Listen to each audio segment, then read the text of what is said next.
Kwa hiyo Diamond Platnumz ni kwamba mume wa mtu kuanzia time hii ama ni gani?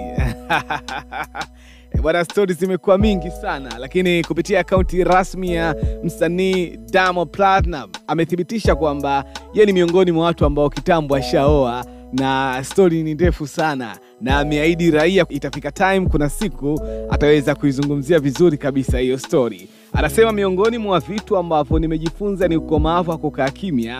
Ukomavu huu unataka uvumilivu wa hali ya juu, inataka kuwa na moyo wa subira, na hasa kukaza roho pindi mtu au watu wanapokuwa wanakupakazia ubaya fulani kwenye jamii, alafu wewe una ukweli wako, lakini unatakiwa ukae tu kimya, usijibu ili hali ukweli unao ndani yako. So kuna vitu vingi sana ameviandika pale Diamond Platnumz, lakini pala ya mwisho kabisa ambao Watanzania wengi wameamua kuondoka nayo ni kwamba anyways, najua kila mmoja wenu ana picha tofauti kabisa kuhusu Diamond Platnumz na kuoa, ila tu nataka niwaambie kuwa huyu Diamond Platnumz alishawahi kuoa na kuna siku nitawaambia ilikuwaje.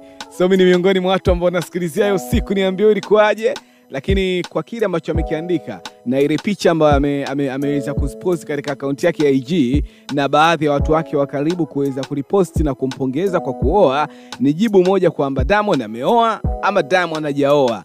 Yeye anasema alishawahi kuoa na atatuambia story ilikuwa ni vipi, lakini watu wake wa karibu wanampa hongera kwa maamuzi ya kuoa. Nimeona post ya Babu Tale, nimeona post ya Mama Dangote pia, na baadhi ya watu wake wengi wa karibu wakitoa kongore kwa jamaa kuweza kuoa.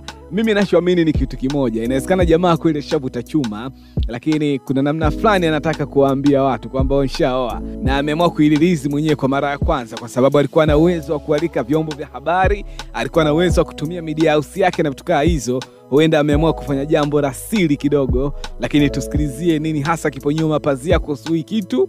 Na kama kweli Diamond ameoa, basi Zuchu, msanii wake na mpenzi wake wa muda mrefu, anakuwa ameingia katika historia ya kipekee kabisa katika mahusiano na Mnyamwezi Diamond Platnumz. Mimi naitwa Blenga na hizi ni info za Blenga. Kwa kifupi, Diamond Platnumz amewaamsha kinoma noma vijana, na naona kabisa vijana wengi wataoa sana time hii.